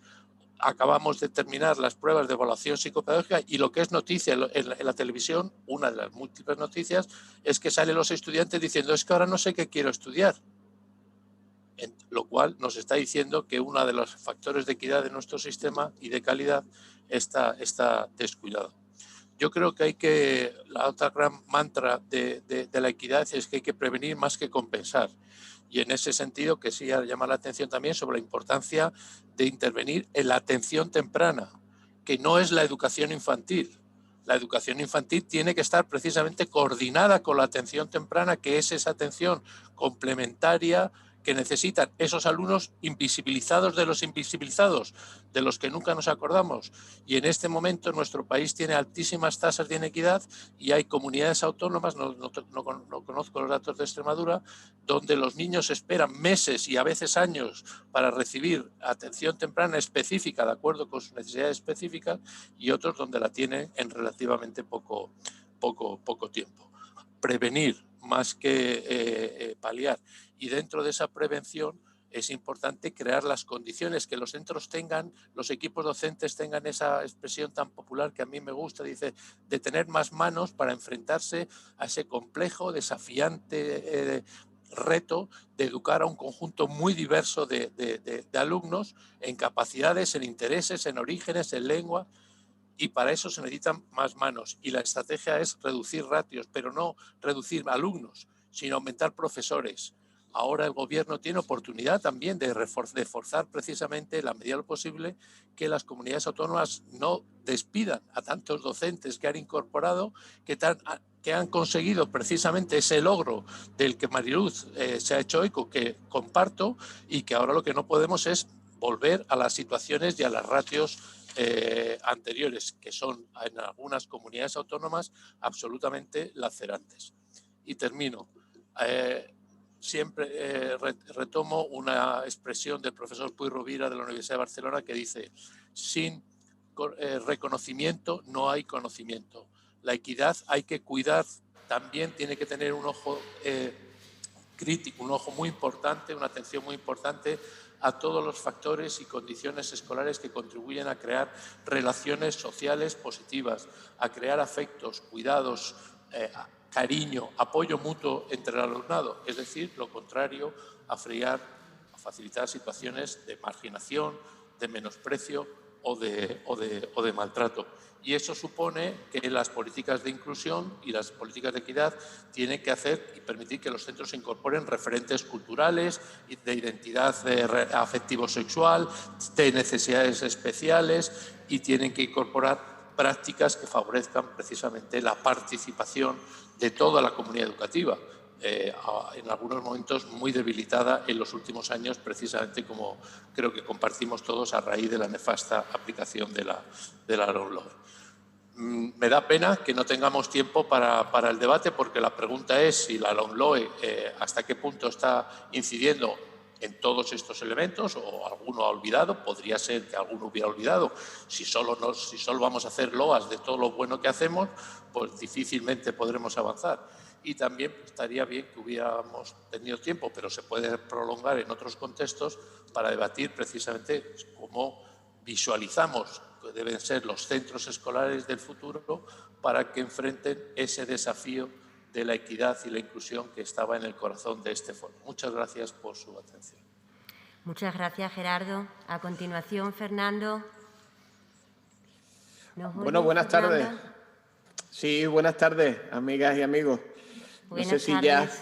¿Qué tal? Muy buenas. Bueno, después de escucharos, después de escuchar a Elisa, a Maribel, a Pilar, a Clara, a mi amiga Luz y a mi compañero hoy en la distancia, Gerardo, a quienes mando un fuerte abrazo, pues en realidad casi lo único que debería decir yo es alguna pregunta en la sala, porque creo que ya pues se han dicho todas las palabras claves y todas las tendencias que debemos considerar, y poco más se podría añadir. Pero bueno, permítanme no obstante decir unas palabritas, y yo al mismo tiempo prometo no pasarme, al menos mucho, de los 10 minutos que tengo asignados. Bueno, en primer lugar, por supuesto, quisiera agradecer al PSOE de Extremadura la invitación para formar parte de este foro y, por supuesto, de esta mesa de debate, a la cual yo personalmente vengo a aprender y no tanto a presentar ningún dato revelador. Por otro lado, también pues siento profundamente no poder estar ahí con vosotras y con vosotros, pero en este momento me era totalmente imposible desplazarme a Mérida por mucho que me apetecía. Mi último viaje antes del confinamiento fueron a los CPR de Plasencia y de Zafra, y me apetecía retomar la actividad de viajes y de encuentros en Mérida, pero bueno, en este caso no ha podido ser. Cuando recibí la invitación por parte del PSOE de Extremadura, a través de la compañera Elisa Cepeda, a quien bueno, pues le agradezco su gentileza, pues me hice a mí mismo la pregunta que nos reúne hoy. ¿Cuáles son los retos que debemos afrontar en los próximos 10, quizás 20 años? La verdad es que este tipo de ejercicios de futurización pues suelen ser un buen camino hacia el error, pero precisamente por esa razón pues los seres humanos desarrollamos la ciencia, que no es más que un ejercicio de futurización, pero con los mejores datos posibles. Bueno, en el último año y medio he tenido la suerte de dirigir y de participar 3 investigaciones que pretendían adivinar el futuro a partir del COVID-19. La primera de ellas, puesta en marcha en marzo del 2020, se tituló Escenarios de evaluación en el contexto de la pandemia por la COVID-19 y pretendía averiguar cuál era la opinión del profesorado sobre este tema central el curso pasado. Esta investigación fue publicada por la Unidad de Innovación Educativa de Santillana, por el Santillana Lab. La segunda se tituló Panorama de la educación en España tras la pandemia de COVID-19. En este caso queríamos recoger la opinión de la comunidad educativa y esta investigación fue promovida por Educación Conectada y por el BBVA. Y la tercera, que está a punto de publicarse, ha sido promovida por el Joint Research Center de la Comisión Europea, con sede en Sevilla, y es una investigación transnacional sobre la respuesta educativa diseñada e implementada a lo largo de este curso escolar que ahora termina frente a la pandemia de COVID-19. Bueno, pues a la luz de estas 3 investigaciones, permítanme pues, exponer de manera sintética nuestras conclusiones en torno al impacto del COVID-19 y en nuestra educación, para a partir de ahí pues, sacar conclusiones de futuro. Resumiré las conclusiones en 5 afirmaciones. En primer lugar, la presencialidad como norma para el sistema educativo a lo largo del curso 2021 podemos afirmar que ha sido un acierto, que no solo ha visibilizado a la escuela como activo de salud, sino también como activo de igualdad. En segundo lugar, la presencialidad también ha evidenciado nuestras carencias, sobre todo en el capítulo de personal, espacio y transformación digital de la escuela. En tercer lugar, bueno, pues en situaciones de crisis, una vez más, pues volvemos a constatar que siempre pagan los mismos. Estudiantes en situaciones de vulnerabilidad y estudiantes con necesidades educativas especiales. En cuarto lugar, bueno, pues la alianza necesaria entre los centros educativos y la familia está hoy muy debilitada y en algunos casos rota. Y hay que reconstruir puentes en esta alianza, porque sin la participación efectiva de la familia en la educación es mucho más difícil, si no imposible, alcanzar nuestros objetivos. Y en quinto y último lugar, y en positivo, las condiciones de enseñanza y aprendizaje durante este curso han generado una poda del currículo, llevando a los docentes a concentrarse en lo fundamental del currículo. Y esta poda ha sido efectiva y así lo reconocen muchos docentes. Además, los docentes podemos decir que han probado qué significa trabajar con una ratio más reducida, más ajustada a lo que ellos y ellas entienden que debería ser, y ya les aviso que les ha gustado. La cuestión es que además, según el pensador de la Universidad de Coimbra, Boaventura de Sousa Santos, hemos entrado en una época de pandemias cíclicas que van a requerir, pues junto con factores como la globalización o la crisis medioambiental, que tengamos un estado del bienestar tan fuerte como sea posible. Y en el ámbito que nos ocupa, además, fortalecer nuestro sistema educativo no es solo una forma de estar preparados para nuevos sobresaltos, como ha sido la COVID, sino sobre todo la mejor manera de hacer que el sistema educativo pueda cumplir con los principios que nos hemos dado a nosotros mismos a través de la LOE o la LOMLOE, y especialmente el principio de la calidad de la educación para todo el alumnado. Como bien decía Gerardo, sin eufemismo, sin la mayoría de o algunos de. Y este principio pues, simboliza al mismo tiempo un compromiso con cada individuo y con toda la sociedad, con el cual yo creo que nos vemos, o en el cual nos vemos reflejados pues, todas y todos los que aquí estamos. Con este telón de fondo de estas conclusiones, bueno, ¿cuáles son los retos que debemos afrontar en los próximos 10 o 20 años? Bueno, pues para responder a esta pregunta usaré una expresión que resume pues, la idea que me gustaría expresarles hoy y poner en este foro, y en cuyo proceso pues en realidad ya estamos inmersos tanto por la vía política como por la vía sociocultural. caminamos hacia una educación o un sistema educativo que aspira a ser de 360 grados. Y una educación de 360 grados que aspira a ofrecer una educación de calidad para todas y para todos, pues debe concentrarse en 4 ámbitos al menos. En primer lugar, en la vertebración de la educación formal, en todas las etapas de la educación formal, con la educación no formal e informal. Veréis, entre otras cuestiones, con la crisis del COVID-19, hemos descubierto que tenemos un buen sistema de educación formal, pero unas muy débiles estructuras de educación no formal e informal, unas débiles estructuras sociales, de atención social, que hubieran podido, por ejemplo, dar sentido a la conciliación familiar y laboral sin tener que recurrir necesariamente a los centros educativos como espacios asistenciales. El segundo ámbito de esta educación de 360 grados es la integración del currículo para dotar de significado a los aprendizajes y vincularlos, pues bien, por un lado con el entorno y por otro lado con los intereses de los aprendices y la sociedad. En este sentido, a pesar de las voces que puedan levantarse en contra, que van a ser muchas en los próximos meses, pues debemos perseverar en intentar asentar como una posibilidad real en nuestro sistema educativo el aprendizaje por ámbito, así como también intentar contribuir a que los centros educativos generen proyectos integrados de aprendizaje donde se pongan en práctica las estrategias metodológicas más adecuadas para todo el alumnado y en cada momento. Permitidme un momento historicista. Creo que somos, o que queremos ser, y creo que además el PSOE quiere serlo, heredero de la institución libre de enseñanza, que otros pues intentaron borrar de la historia.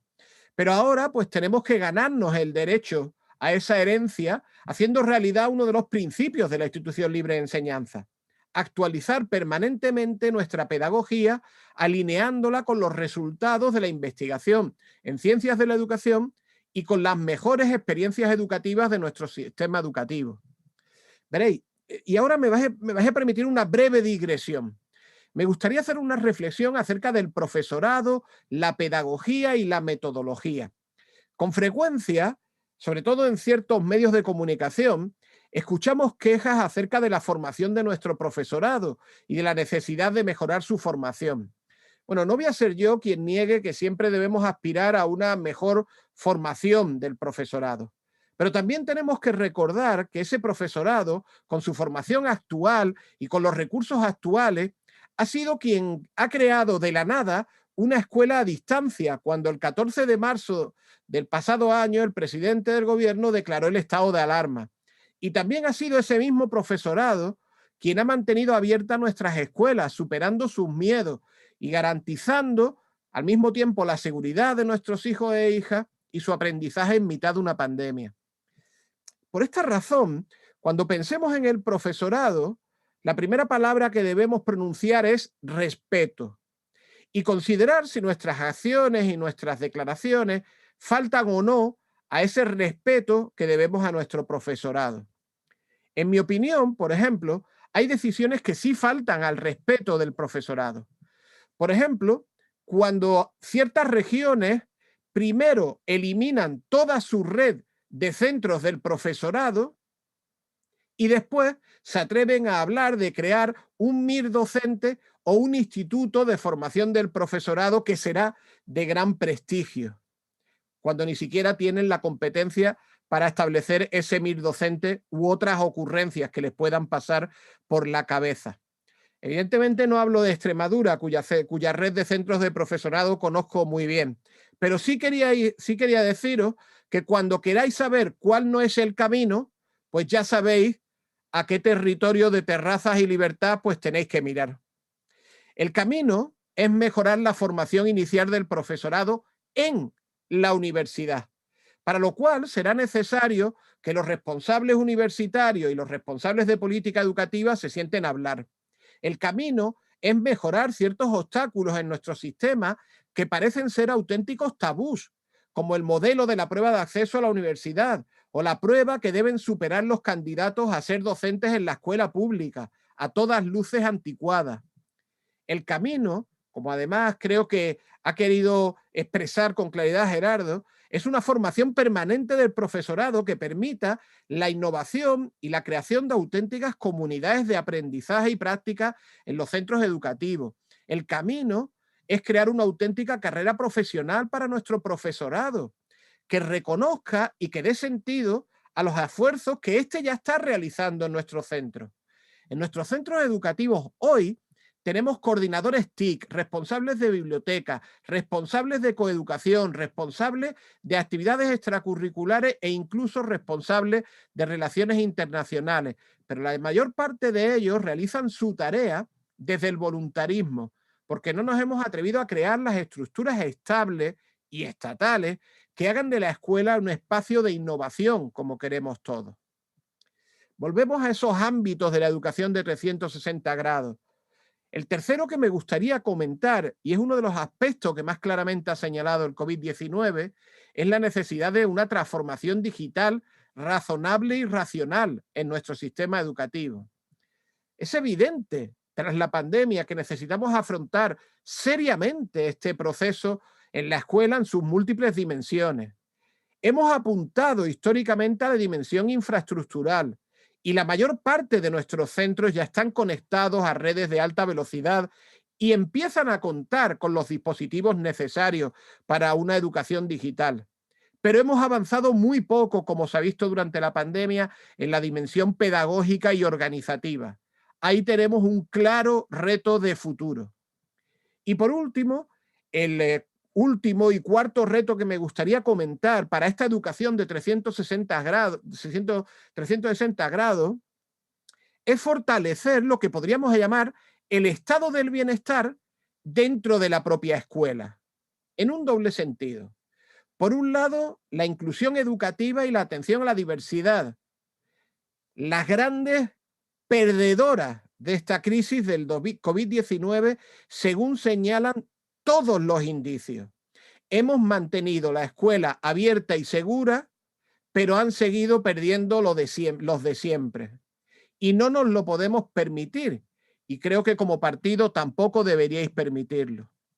Por otro lado, detrás de esta idea de fortalecer el estado del bienestar dentro de la escuela, pues también está ese camino de vinculación entre la empleabilidad y la educación integral, emocional, social, ciudadana del individuo.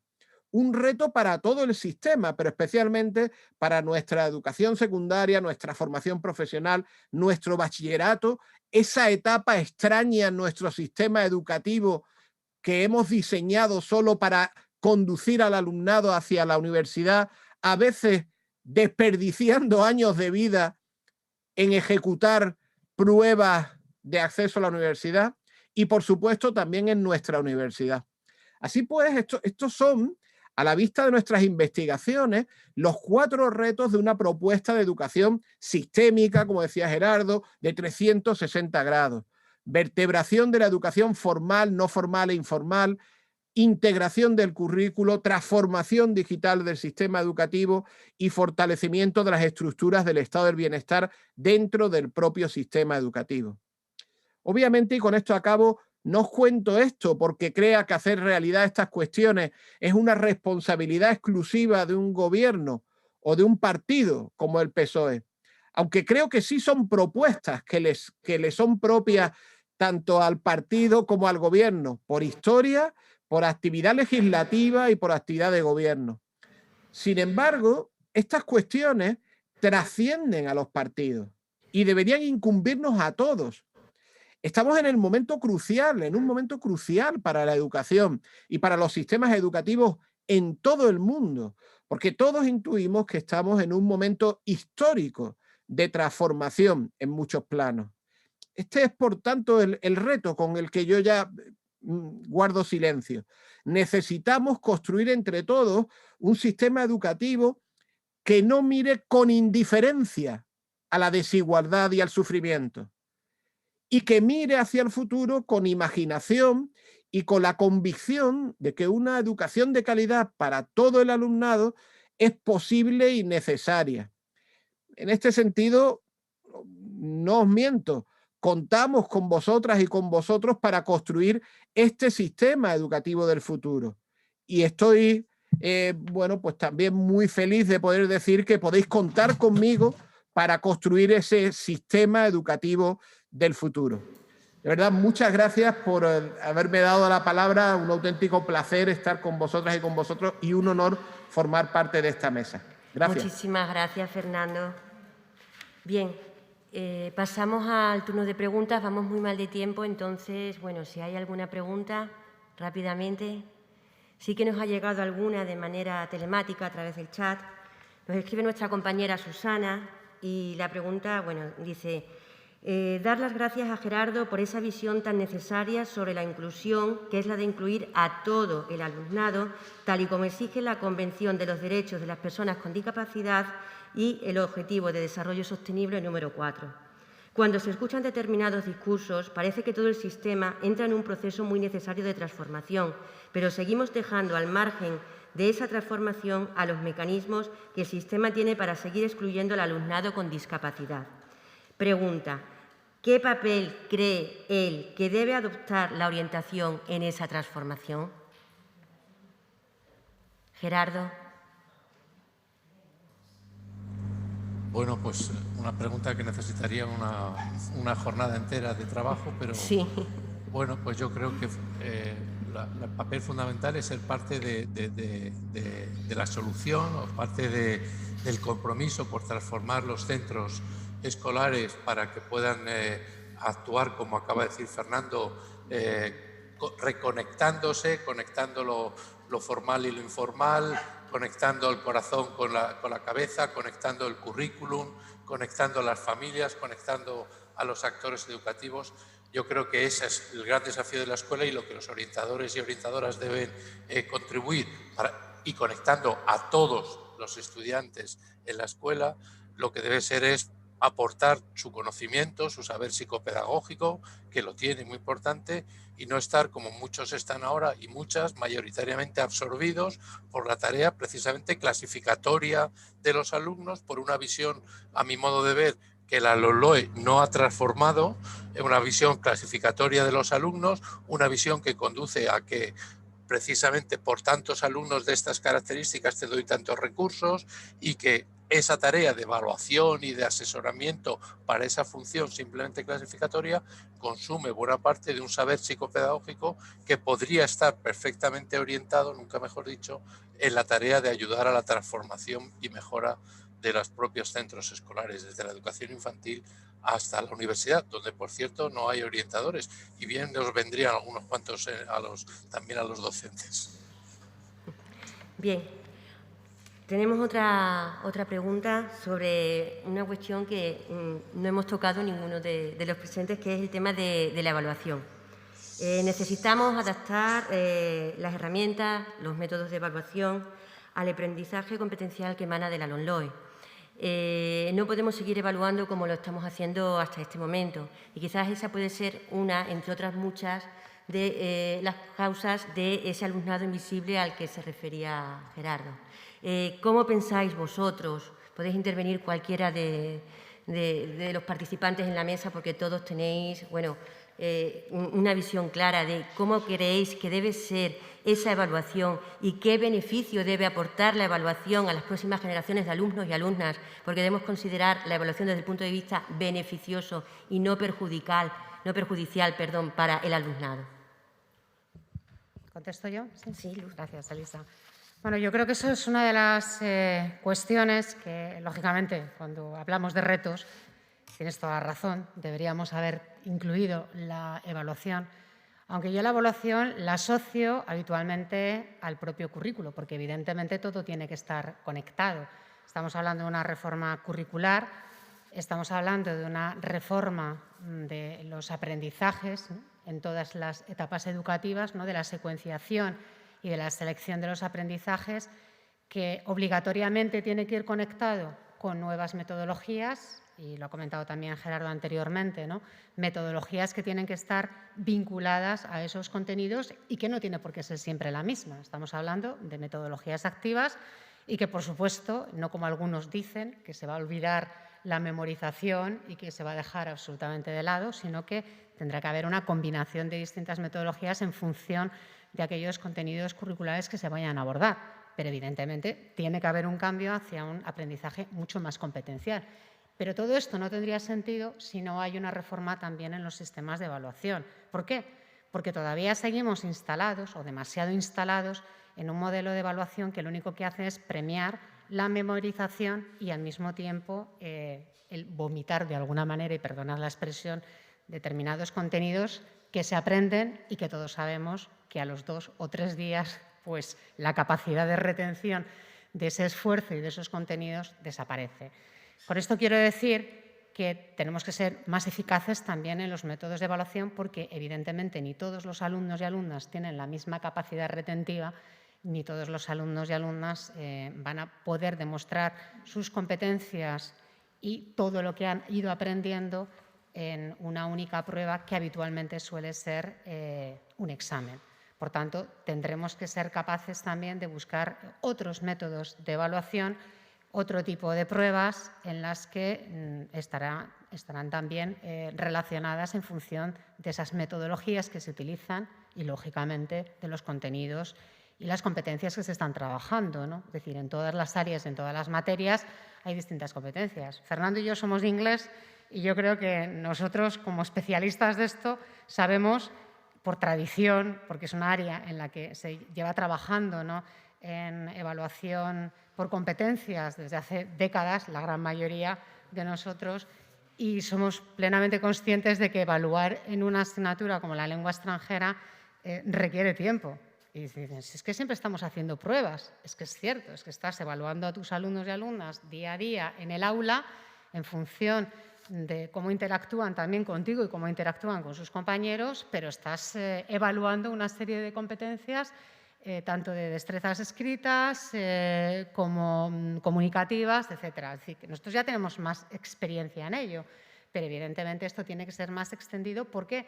Porque no se puede evaluar exclusivamente con la calificación que un alumno o alumna saca en un examen. Evidentemente se la juegan toda una. Yo creo que ya con los tiempos en los que estamos, con todo lo que ha habido de cambio en el sistema educativo y con todos los retos que estamos abordando, sin ninguna duda, abordar la evaluación es imprescindible, pero porque además hay precisamente una profundización en estos momentos en ese modelo curricular al que vamos dirigidos, ¿no? Todo está interrelacionado. Maribel. Yo solo quería hacer una aportación porque es verdad que hace poco leí un artículo que hablaba de que muchas veces se dice, bueno, y está descrito, ¿no?, que nuestro alumnado no saca en los informes PISA los resultados esperados. Y es verdad que se está comprobando que muchas veces ocurre porque en los informes PISA, cuando llegan esas evaluaciones externas, esas evaluaciones suelen ser exámenes por competencias, son exámenes contextualizados, con problemas de la vida real, donde el alumnado tiene que poner en marcha otros mecanismos que, curiosamente, a veces ocurre que hay centros educativos que sí que trabajan por competencia y, por lo tanto, su alumnado consigue salvar esos exámenes o esas pruebas satisfactoriamente, y aquellos centros que sacan los peores resultados es porque su evaluación diaria es una evaluación tradicional, como bien explicaba Mariluz. Entonces, realmente a nuestro alumnado los estresamos porque los estamos poniendo delante de unas pruebas para los que no le estamos preparando, porque la evaluación no está contextualizada y no está pensada para ese tipo de prueba. Por tanto, yo creo que tenemos mucho camino por recorrer. Fernando ha hablado de las comunidades de aprendizaje.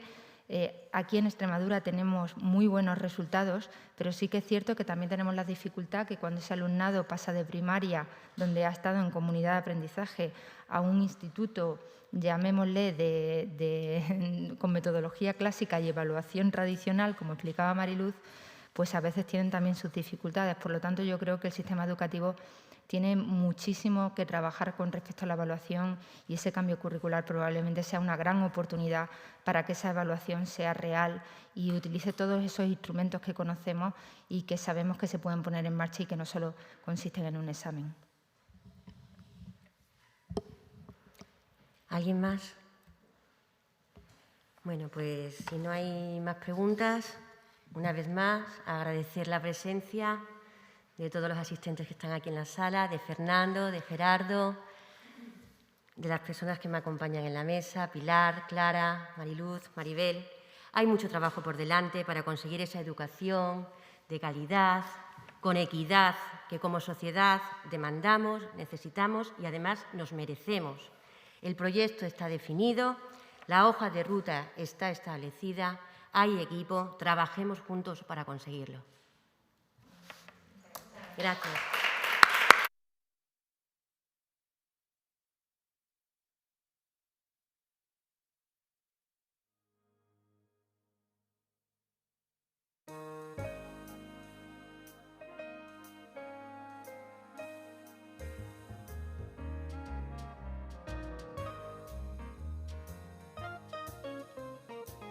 Gerardo, un placer.